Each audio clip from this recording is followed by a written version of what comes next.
Bienvenue à tous, bonjour à tous, c'est Loki, l'agent des séries, et on se retrouve aujourd'hui pour une toute nouvelle vidéo sur donc l'épisode 5 de la série Loki. Alors, bon, je préfère commencer tout de suite en vous disant que je teste un format. Alors faut être très gentil avec moi, parce que j'ai fait, je crois, dans toute ma vie, 2 montages sur Adobe Premiere, d'accord? Le reste, je l'ai fait sur un autre logiciel que je connais plus ou moins, qui n'a pas forcément les mêmes fonctionnalités. Là, le but, c'est d'essayer un tout autre format de montage, un tout autre format de vidéo, même si on reste sur le nom des vidéos, hein, c'est pas un nouveau format d'emploi du temps, c'est juste un nouveau format de montage. Et il se peut que suivant le temps que j'y passe, la vidéo sorte vendredi, samedi, peut-être même, j'aimerais éviter, mais peut-être même dimanche, c'est la date maximale évidemment. Et surtout, ça peut changer l'emploi du temps général de la chaîne YouTube, puisque si je vois que je passe beaucoup de temps, mais que ça me plaît et que le résultat vous plaît également, on peut changer l'emploi du temps pour que ce soit moins souvent, parce que, ben, si vous voulez un meilleur montage, c'est que ça prend plus de temps, je sais pas combien de temps ça prend, hein. Là, au moment où je parle, j'ai passé une bonne grosse demi-heure à préparer la scène, déjà. C'est pas énorme, et c'est pas non plus dérangeant. Mais le montage derrière, je ne sais pas combien de temps il va me prendre. Donc je vais croiser le doigt pour que ça ne prenne pas non plus trop de temps, parce que si ça en prend trop, bah, c'est pas non plus super rentable, et on peut faire ça pour des vidéos exceptionnelles, comme les vidéos mensuelles d'ailleurs, qui essaieront d'ailleurs d'aller sur le même format que celle-là. Mais voilà. Donc bah, ce que je vous propose, c'est de commencer tout de suite. N'hésitez pas à liker la vidéo, on dit toujours ça au début, ça c'est inutile parce que on like une vidéo qu'à la fin, si ça a plu. Hein. Bah, ce que je vous propose, c'est de commencer tout de suite. Du coup, on a plusieurs parties, hein, plusieurs gros chapitres. On en a 4, parce que j'ai fait des gros rassemblements, parce que l'épisode 5 est plein de trucs, il y a plein de trucs à dire, et j'ai fait du moins important au plus important. Ouais, mais de toute façon, vous avez le timecode en bas si vous voulez sauter les moins importants de toute façon. Là, ce que je vous propose, c'est de commencer tout de suite. Donc du coup, on va commencer en général par tous les caméos présents donc dans la série Loki. Parce que tout simplement, dans l'épisode 5, on est dans le néant. Le néant, c'est là où on se débarrasse tout simplement de tous les objets, ou toutes les personnes aussi, qui sont qui ne sont pas, on va dire, dans le flux temporel normal. Et ça, en fait, ça ouvrait, déjà, rien qu'en théorie, la possibilité de voir 30 milliards de trucs, et c'est le cas. Et on va commencer donc par des sous-chapitres, parce que j'ai été très méthodique dans mes façons de travailler. Il y a eu 2 éléments qui nous rappellent encore une fois Kang. Alors, je sais que j'en parle souvent dans les vidéos, puisque Gang par-ci, Kang par-là, ils maîtrisent le temps, on est dans le TVA, il y a Ravonna qui est donc, en théorie, son épouse dans les comics, enfin, dans les comics c'est son épouse, mais en théorie, dans le MCU, peut-être qu'il y a un lien qui va peut-être se créer au fur et à mesure, hein. Kang a été annoncé pour Ant-Man, je vous le rappelle.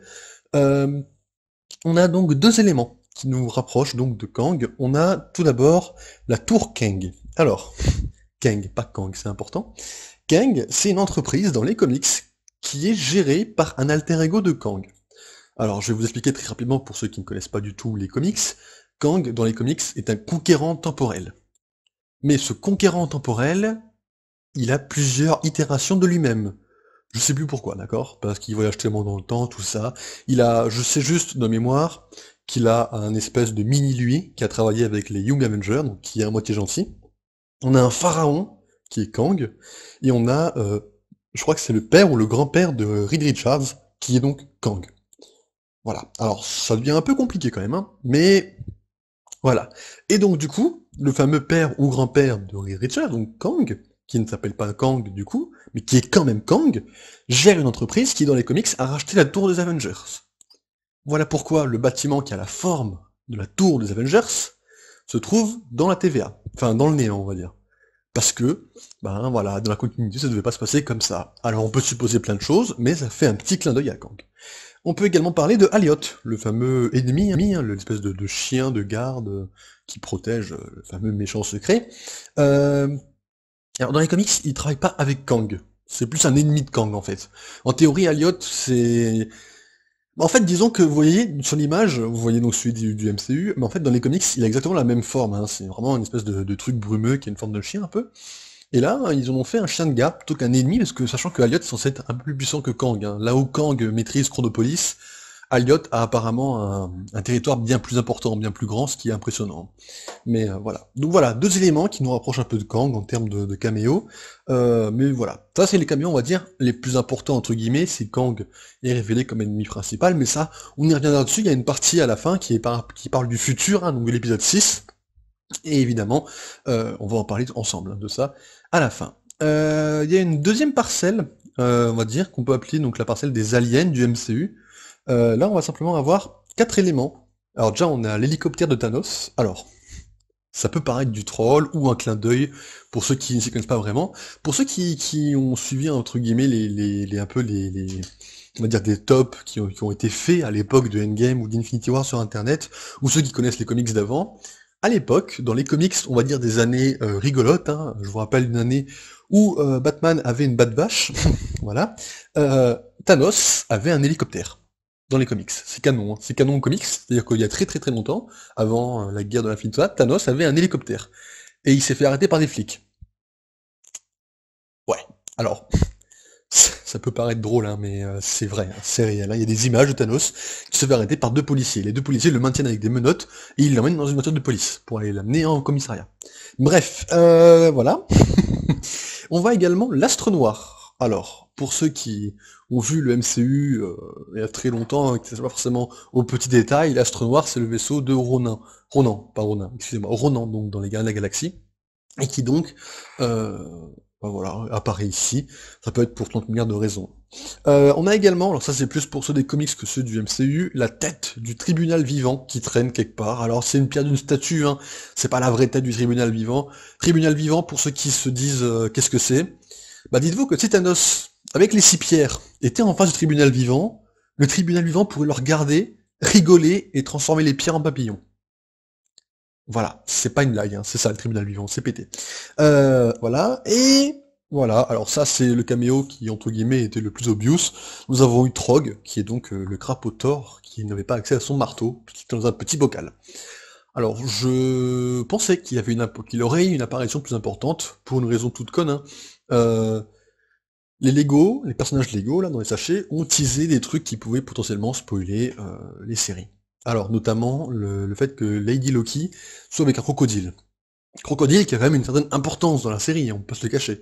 Voilà, avec des dagues vertes, tout ça. Et Loki, lui, devait avoir dans son costume de la TVA, et normalement le fameux Trog. Alors, est-ce qu'on reverra Trog dans l'épisode 6? C'est une possibilité, mais bon, je ne pense pas. On l'a vu en caméo, c'était cool, et on n'en parle plus jamais. Voilà, donc ça c'est pour les aliens en général, voilà, pas de souci, c'est passé. Et pour les humains, il y a deux petits caméos, dont un qui me servira pour une vidéo qui va être détestée par 50% des gens qui vont la regarder. On a un héliporteur du Shield.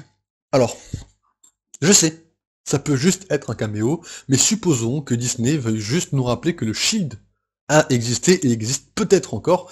Voilà, Agent Shield peut encore être potentiellement encore. Il y aura une vidéo dessus, vous inquiétez pas.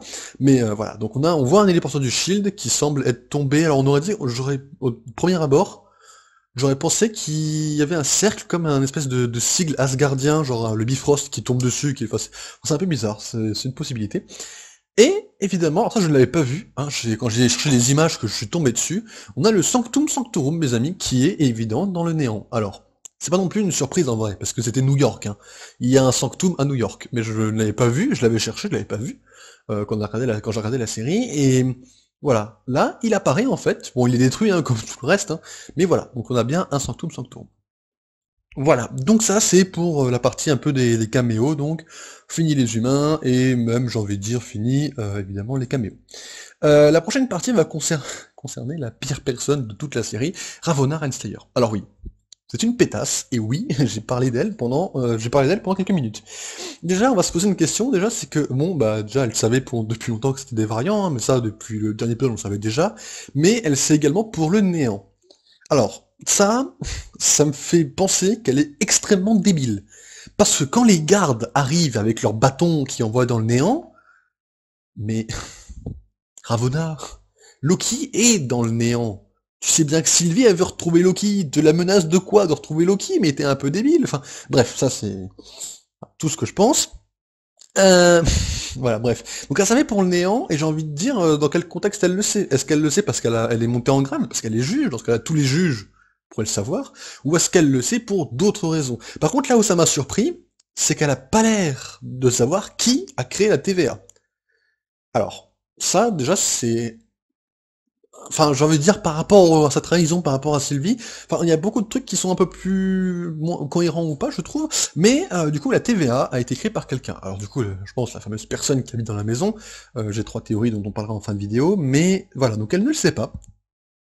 Et ok, bon, bah, c'est ok tiens hein, ça. Par contre, Miss Minute, faut qu'on en parle, hein, parce que bon, déjà, elle est cute, déjà, elle est drôle, mais moi j'aurais bien aimé qu'elle soit pas qu'elle soit du côté de Mobius plutôt que du côté de Ravonna quand même. Hein. On parle d'un truc cute et innocent qui est une vraie connasse en fait. Hein. Mais bon, elle oublie à la TVA, c'est pas non plus, elle est programmée pour ça, hein, ça reste un robot. Par contre, je dois quand même, enfin, beaucoup de gens le pensent et ça pourrait être rigolo comme théorie, mais ça peut être Miss Minute qui a créé la TVA et qui plante tout le monde. Hein. Bref. Bref, mais voilà, donc petit moment. Et alors également, on sait que Hunter B15 n'a pas été brouillée, elle n'est pas dans le néant, elle est retenue prisonnière. Alors elle n'est pas tuée non plus, hein. Là où C20 a été tué directement, après l'interrogatoire, elle n'est pas tuée, Hunter B15, elle est capturée. Alors pourquoi? Pour quelle raison? Est-ce que Hunter B15 est plus exceptionnel que les autres? Bon, en même temps j'ai envie de dire un peu oui, parce qu'elle avait l'air de gérer un peu les autres. Elle n'était pas juge, hein, mais elle gérait comme un commissaire, si vous voulez, elle gérait les autres minutes même. Mais du coup, voilà, pas mal de questions. Alors après, c'est bien, hein, parce que de toute façon, celle sur laquelle on s'était le plus focalisé, la tuer comme ça hors écran aurait été indigne du personnage. Même si personnellement, je ne peux pas l'attaquer. Mais voilà. Alors, bon, ça c'est voilà, Ravonna, on en sait. Après, on n'en parle pas non plus énormément. Après, est-ce qu'elle va trouver qui a créé le TVA?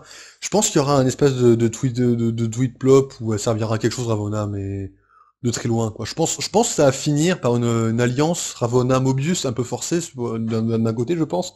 Mais voilà. Bon, en tout cas, la TVA va avoir un rôle important, puisque même si Loki et Sylvie sont partis de leur côté, Mobius lui est parti dans la TVA, je vous le rappelle. Voilà. Bon bah Ravonna va pas non plus rester des heures sur elle, on ne l'aime pas, de toute façon, on skip. Là on va passer à la plus grosse partie de la vidéo, entre guillemets sûrement la plus importante et celle qui soulève le plus de questions. On va parler de tous les Loki qu'on a vus. Alors pas tous, pas ceux dont on s'en fout, mais tous, on va dire, les plus importants, les nommés. Déjà le premier. Alors non, avant de parler des Loki, remarque un truc à vous faire soulever quand même. J'ai connu beaucoup de gens qui étaient en mode ah mais Loki il est nul. Oui, d'accord. Mais dites-vous que sur tous les variants qui ont été envoyés dans un putain de néant, il n'y a que des Loki qui ont survécu. Voilà. C'est-à-dire que les Thanos qui ont été envoyés dans le néant, pouf. Les Tony Stark là qui ont fait leur malin avec le grand cerveau là et qui étaient en mode ah vous avez vu il a sauvé le monde, bah ouais mais pouf dans le néant il a été bouffé. Alors le Captain America il a dû faire face au nuage avant de se faire bouffer aussi. Enfin bref, voilà, il y a que les Loki qui survivent. Les autres ce sont tous des merdes. Et ça Loki Disney l'a bien fait comprendre. Alors évidemment.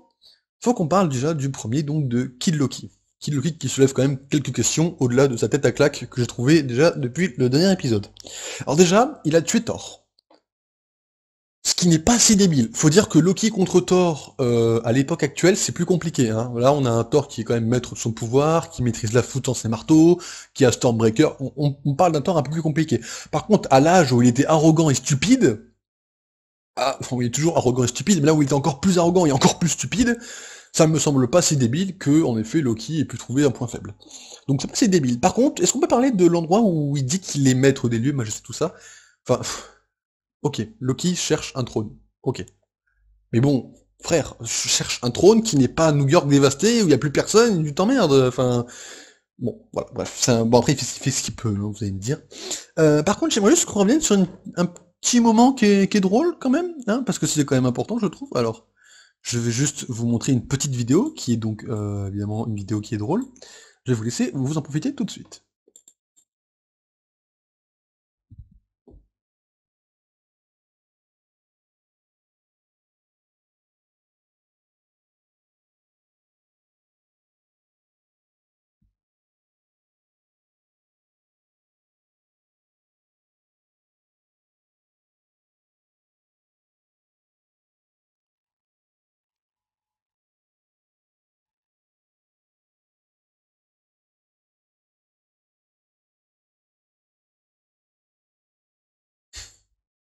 Oui, vous avez bien vu.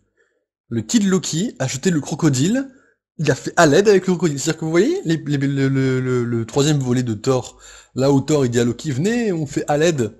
Oui, Bah du coup, Kid Loki a fait pareil avec le croco. Il l'a acheté en mode hey, je le porte parce qu'il a besoin d'aide, et là, pouf, il l'a acheté comme une vraie menace. De toute façon, on reviendra sur le crocodile, ne vous appelez pas. Et il file une dague à Loki. Alors, la fameuse dague qui, comme dans les comics, peut être invoquée à n'importe quel moment et qui donc est une dague de feu. Alors c'est important parce qu'elle a pas de nom encore. Est-ce que on le verra qui s'en servir? Bon, j'avoue que j'espère.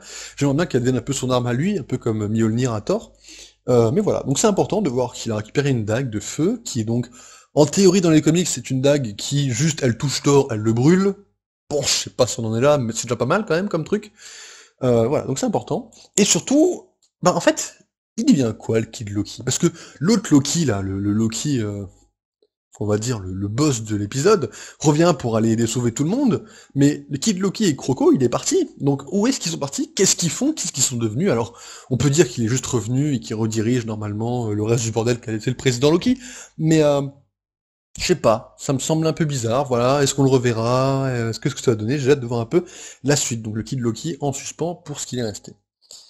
Évidemment, on a d'autres variants, et je dirais même d'autres variantes à causer, je ne parlerai notamment de Sylvie, qui va donc être la deuxième Loki dont nous allons parler. Alors déjà, faut se dire un truc, sur une base de confiance de quelqu'un, sur une base en tout cas de confiance de quelqu'un qui vient de la trahir, elle s'est quand même brouillée. Bon, déjà ça c'est ballsy quand même, donc faut y aller. Et elle est sauvée par Mobius avec qui elle va avoir une discussion. Alors c'est une discussion quand même, c'est pas le même degré de colère ou de tristesse ou vraiment de haine avec qu'avec Ravonna, mais on sent quand même que Sylvie au début, Mobius elle l'aime pas trop, mais ils vont vite se rapprocher en termes d'amitié, et ça on va revenir dessus quand on parlera de Mobius. Mais surtout en fait il y a un truc qui m'a vraiment choqué et j'aimerais vous le faire signaler. Épisode 2, quand on voit Sylvie pour la première fois, elle apparaît comme ça, avec des cornes. Épisode 3, quand elle apparaît dans la TVA, quand elle tape sur tout le monde, dans le train, elle a encore ses cornes. Et dans l'épisode 3, après le train, elle n'a plus ses cornes. Et depuis, elle n'a plus du tout ses cornes. Est-ce que vous voulez savoir ce que ça signifie? Parce que moi j'ai trouvé. Parce que je suis super intelligent. Non, j'ai juste une théorie à la con. En fait, les cornes, pour moi, c'est comme montré dans l'épisode 1, la petite fille qui désigne le diable, c'est que les cornes, c'est quand la Lady Loki, elle est considérée comme mauvaise, elle est considérée comme Lady Loki, en fait, si vous voulez.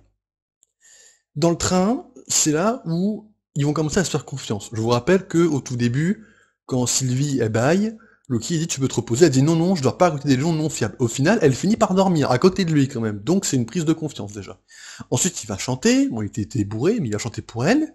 Ils vont se battre ensemble, ils vont avoir leur première scène de vraiment de coopération. D'accord? Donc moi je considère qu'à partir du moment où ils sautent du train, bah c'est là où elle va commencer vraiment à lui faire confiance. Là, vous allez avoir une relation de confiance entre eux. Donc elle abandonne ses cornes, elle perd le côté entre guillemets diabolique et méchant de la série pour devenir l'allié de Loki, pour devenir quelqu'un de gentil. Et donc à partir de là, elle n'a plus ses cornes puisqu'elle n'est plus le diable, puisqu'elle est gentille. Voilà, petite théorie que je voulais vous partager. Bah voilà, après pour Sylvie, c'est pas non plus grand chose en plus à vous dire, elle a appris à Loki à enchanter une espèce de gros monstre en quelques instants, et surtout elle est restée à ses côtés, hein, à tout moment, même plutôt l'inverse, j'ai envie de dire, c'est elle qui voulait se débarrasser de lui, et lui qui est resté, mais voilà. Donc ça c'était pour Sylvie, mais comme je vous dis, c'est pas la Loki la plus importante de cet épisode, hein, on va rester plus longtemps sur un autre, ne vous inquiétez pas. Voilà. Alors là on va parler du Loki le moins important, évidemment, c'est ce Loki-là. Alors, une toute petite image, parce qu'on va parler un tout petit peu du personnage. Le Loki qui était considéré comme digne, parce qu'on dit il a un marteau. Alors, certains pensaient que c'était Mjolnir. Bon, moi je sais toujours pas ce que c'est pas Mjolnir apparemment, mais c'est... voilà. Alors, monsieur il ment, parce que soi-disant il aurait vaincu Captain America et Iron Man, ce qui a d'ailleurs fait faire une tête à Loki qui était géniale. Il aurait possédé les 6 pierres d'infinité, alors ça... Bon, déjà, en fait, quand ça est comme ça, à partir par là, tu t'es commencé à te dire, il y a un truc qui tourne pas rond, et quand il a trahi les Loki, tu te dis, mais le machin, c'est un mec qui ment depuis le début. Alors, faut quand même dire que le perso, bon, au final, on sait pas son histoire, hein. Alors, ils nous l'ont vendu comme un personnage important, qui au final était comme absolument tous les autres Loki derrière l'écran. C'est-à-dire useless. Alors c'est un peu dommage, parce qu'en fait il avait un marteau, on aurait pu en savoir un peu plus. Mais bon, voilà, donc lui je pense qu'on n'en parlera plus jamais, hein, useless à vie. Donc lui il dégage. Alors c'est quand même iconique de savoir que le plus menteur des Loki qu'on a vu, entre guillemets, très gentil, c'est quand même celui qui avait le marteau. Donc qui était soi-disant digne, hein, mais le plus menteur. Mais bon. Voilà, donc on va passer sur ça, ça on s'en fout. Hop, voilà. Loki, donc le plus drôle, évidemment, c'est le crocodile. Hein. Faut vraiment qu'on en parle. C'est un crocodile. C'est un Loki. Euh, déjà, il devait... Déjà... Excusez-moi, juste que c'est éclatant. Son problème avec la ligne temporelle, c'est de bouffer un chat. Ouais, bon, anyway. Bon, du coup, il mange des mains, hein. On voit bien que quand il attaque le Loki menteur, son premier réflexe sautait sur la main. Quand il attaque le Loki président, il saute sur la main. Enfin, je pense qu'il saute sur ce qu'il peut atteindre, en fait, hein, surtout. Et comme la main, bah, d'un côté, elle a un niveau assez bas par rapport aux jambes, tout ça, je pense qu'il peut sauter sur d'autres problèmes, hein. Mais voilà. Et puis, alors surtout, enfin, on sait pas si c'est vraiment un Loki, puisque selon le classique Loki, c'est parce qu'il est vert. Autant vous dire que moi je suis Loki depuis longtemps et je suis content. Voilà, donc c'est pour le crocodile Loki, évidemment. On va pas rester des heures sur lui non plus, même si c'était le plus drôle. On espère évidemment qu'il revienne dans la série, hein, comme Kid Loki, puisqu'on ne sait pas ce qu'il est devenu non plus. Alors maintenant on va parler évidemment du Loki le plus important, évidemment le classique Loki, qui est donc selon moi le plus important, le plus voilà. C'est pas cette image-là, c'est celle-là. Hop, on vous fait comme si vous n'avez rien vu, ce sera parfait. Alors du coup, le classique Loki. Déjà, il a l'histoire dont absolument tous les fans rêvaient à la sortie d'Infinity War. Parce que je vous rappelle quand même qu'à la sortie d'Infinity War, toutes les théories, c'était que ça soit une illusion, parce que l'arme était à gauche, à droite, alors que Loki est droitier, gaucher, ça faisait comme Thor de Dark World, là où Loki était une illusion, etc., etc.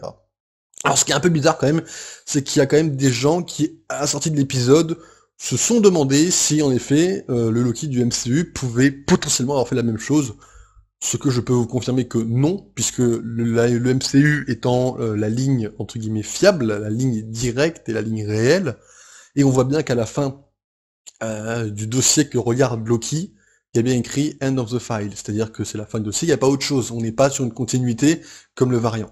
Sinon il aurait vu en effet que bah, il y avait un problème, il aurait suivi plutôt le débris plutôt que l'explosion du vaisseau. Donc voilà pour le fait que le Loki, notre Loki du MCU de la ligne originale malheureusement est mort.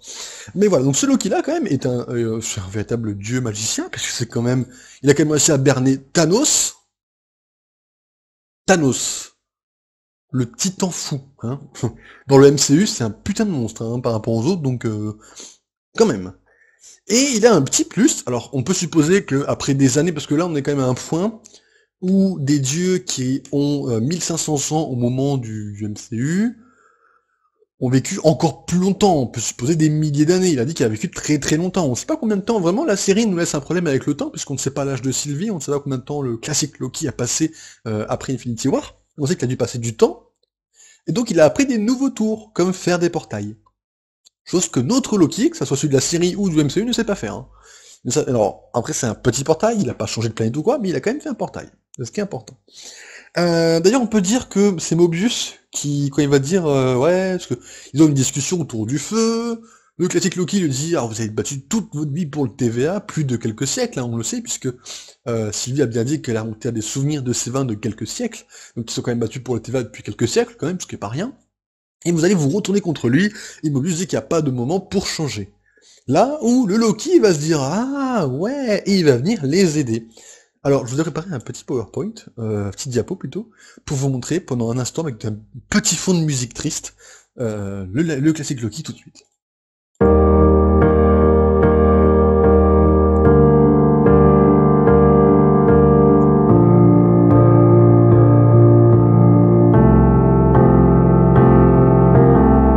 Lost when I feel like nothing, always feel like I'm running. Both feel we're living worlds apart. It's fuck now, we lost in limbo. Remembering what you said though, and I asked you if we'd make it far. That one last kiss that they write about, my one last wish you could never doubt. I trust angels who fly away from you, and you told me that we'd never die. Gave me so many reasons why we were meant to be.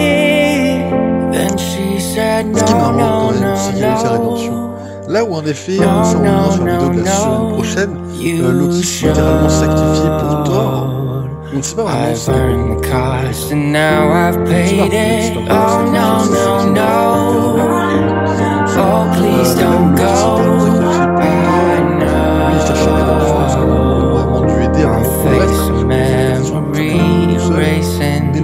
Been a few years since I heard your voice, yeah. Lost a few here, but it's not by choice, no. Girl, I see your face every day when I look through my phone. Can't delete all these memories, won't leave me alone. Hit my blind side, never saw you coming. You were so wild, but no, I was nothing. And I'm nothing now, nothing's changed. You know I'm just the same now, but I hope that someday you explain. I want last kiss that they're right about. My one last. Ouais, c'est un Loki. En fait, oui, c'est vraiment la suite et la fin finale de ce Loki-là qui mériterait.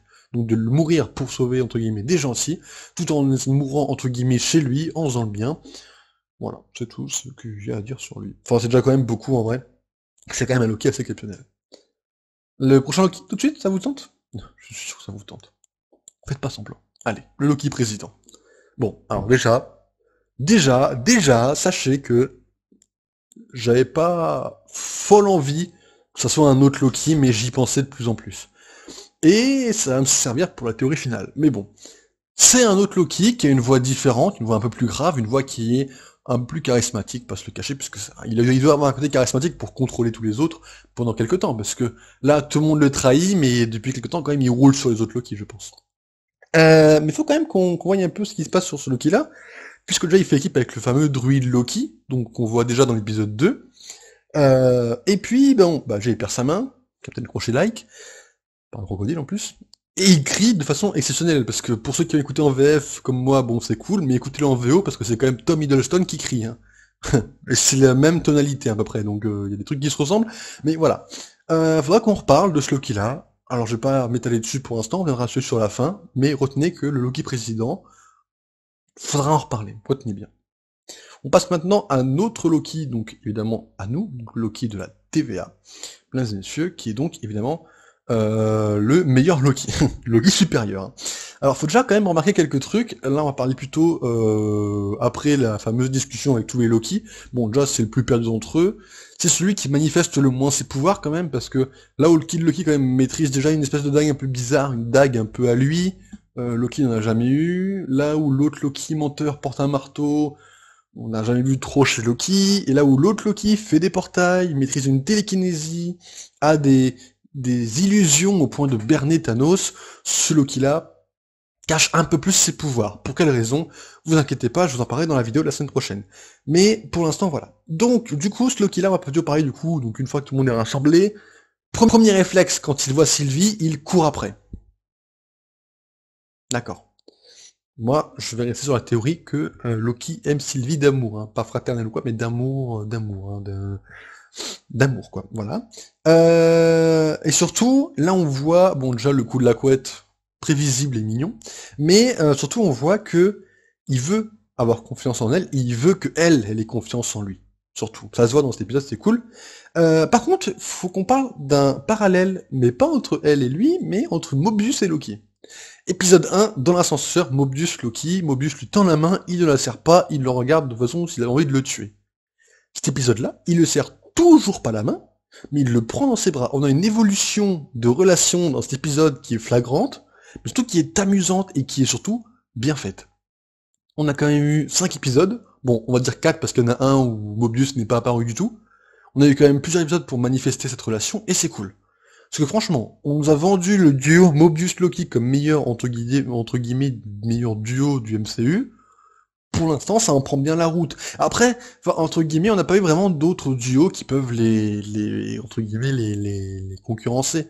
Je veux dire, Tony et Rhodey, bon, c'est pas, déjà dans le 1, il apparaît peu, Rhodey, ensuite il s'est fait caster, en plus. Bon, dans le 3, dans Captain America 3, il lui montre un soutien sans faille, puisqu'il va rejoindre son côté contre Captain America. Mais après, dans le 2, on a quoi? Ils vont se faire la guerre ensemble, avant d'être alliés pendant la scène de fin. Dans Iron Man 3, bon, ils sont alliés, mais bon, c'est plus lui qui travaille pour le gouvernement, avec l'Iron Patriot. Je veux dire, on n'a pas vraiment de vraie relation comme Loki et Mobius, on n'a rien d'aussi profond. Parce que dans les films, il y a tout plein d'événements, là où la série peut se concentrer sur un peu plus de personnages, il y a plus de développement, et c'est sympa, c'est franchement plus sympa.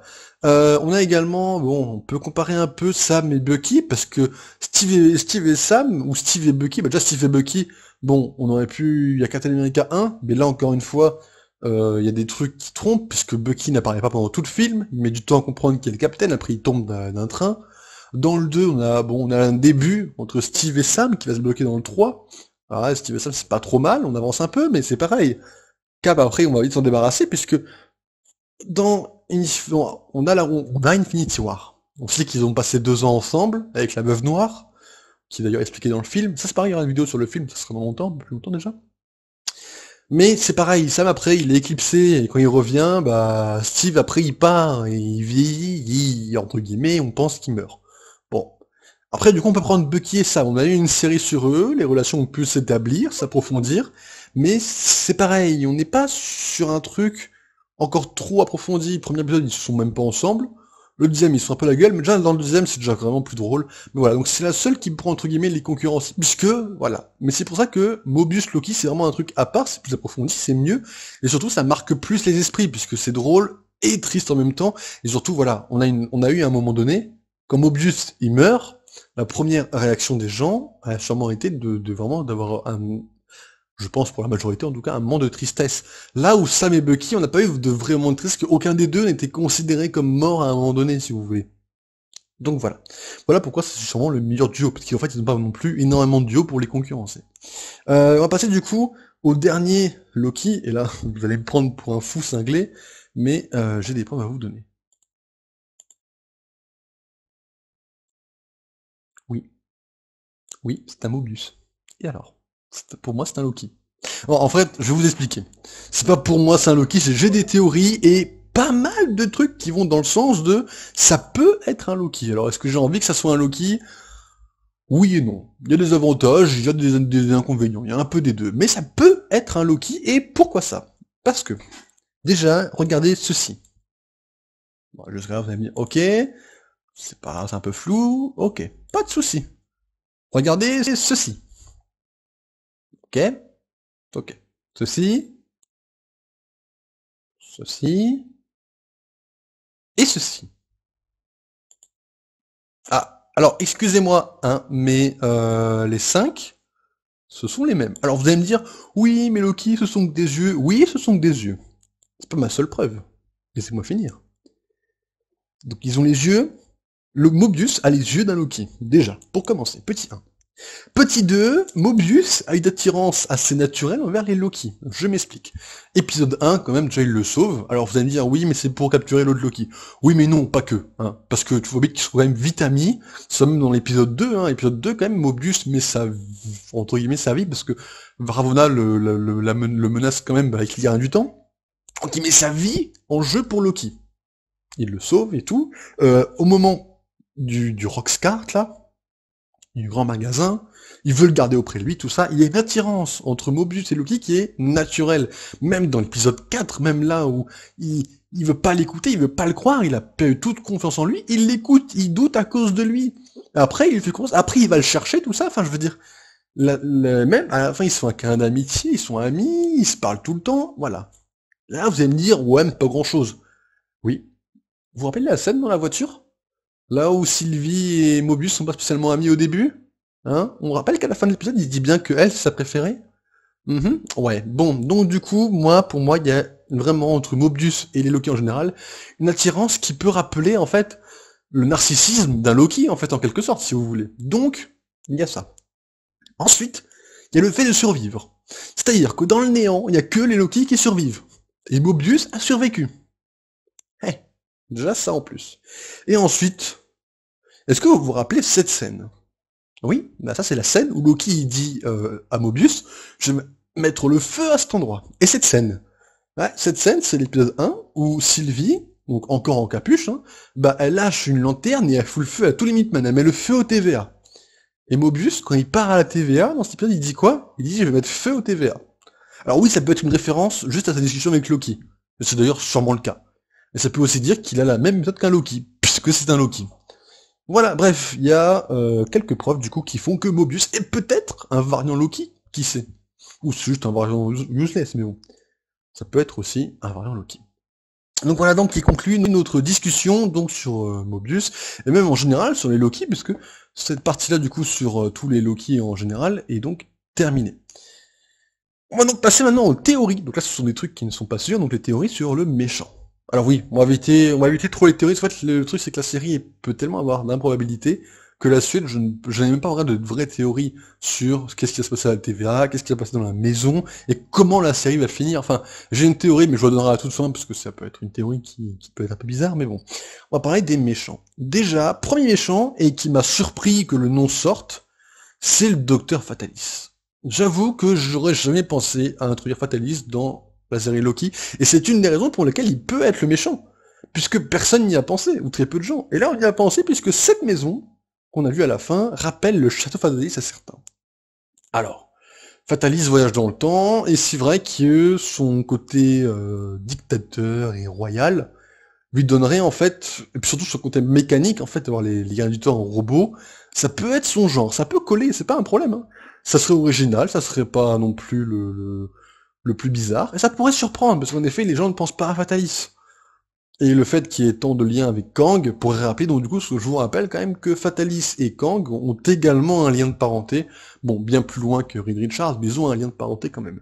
Donc voilà pourquoi on peut supposer du coup que ça peut être Fatalis, même si, personnellement, j'y crois pas spécialement, mais c'est une possibilité quand même. Je vous rappelle que dans la phase 4 du MCU, celle dont on est actuellement, le dernier film, c'est les 4 Fantastiques. L'ennemi principal des 4 Fantastiques, ça reste Fatalis. Voilà. Je vous rappelle également que Fatalis est en théorie guest dans le film sur le Wakanda numéro 2. Hein, je vous rappelle, Namor, T'Challa, Fatalis, 3 rois qui se font la guerre, bon T'Challa sûrement pas du coup j'imagine, on va dire Black Panther plutôt, qui se font la guerre, hein, et voilà. Bon bref, voilà, Fatalis, pas non plus parler beaucoup dessus parce que je vois non plus énormément d'infos qui peuvent aller dans le sens de Fatalis, mais c'est une des théories. On peut parler également du roi Loki. Alors, le roi Loki, c'est qui? Si vous suivez toutes mes vidéos, vous savez que le roi Loki, c'est la version future et machiavélique du Loki.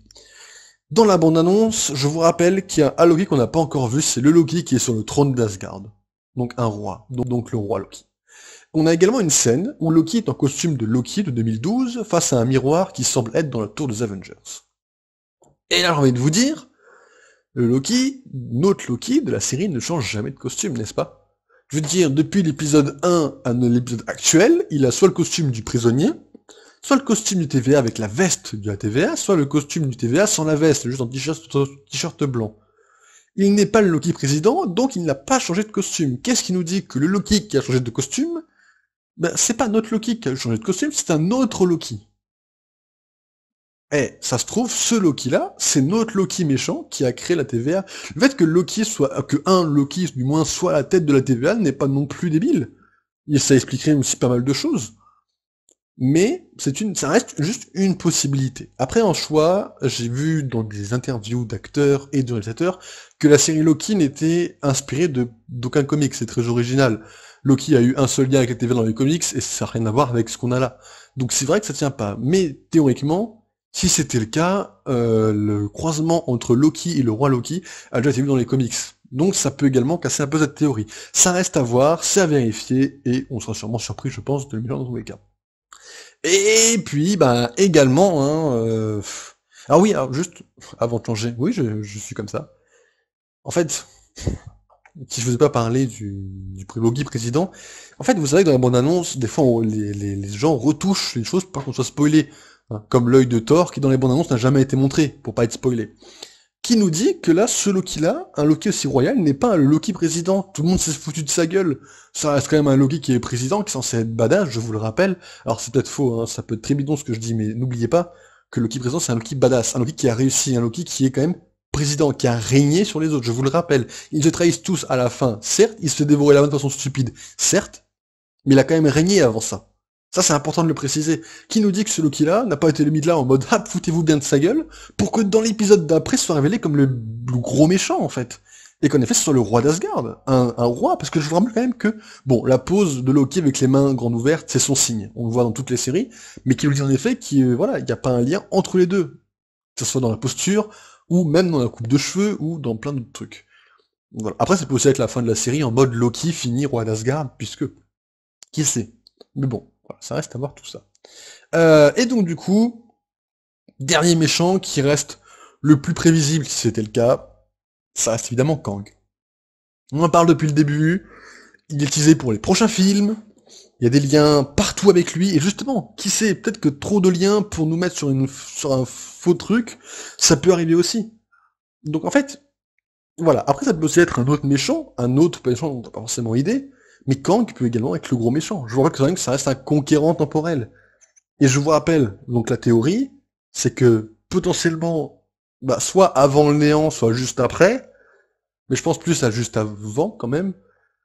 Ah, ça se trouve, il y a le règne de Kang, en fait. C'est le Kang World, et donc du coup, il a pas envie qu'on échappe au règne de Kang. Et puis, du coup, il fait tout pour que, en fait, si vous voulez, imaginons que le Loki qui s'échappe, ça empêche, en fait, le futur où Kang l'emporte. C'est une possibilité. Mais si vous voulez ma théorie sur la fin, je pense qu'en fait, Loki et Sylvie vont juste... Je passe beaucoup de choses, d'accord? Mais ils vont s'embrasser, ce qui va faire que la ligne qui dévie du TVA va aller jusqu'à la ligne rouge, en fait, si vous voulez.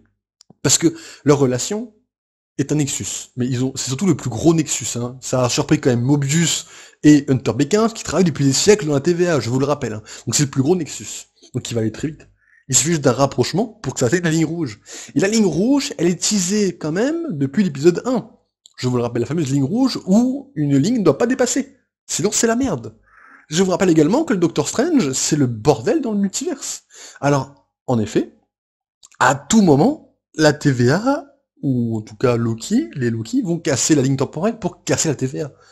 Et quel est le moyen de faire ça? C'est de provoquer un nexus. Et le plus rapide, c'est un rapprochement entre les deux personnages.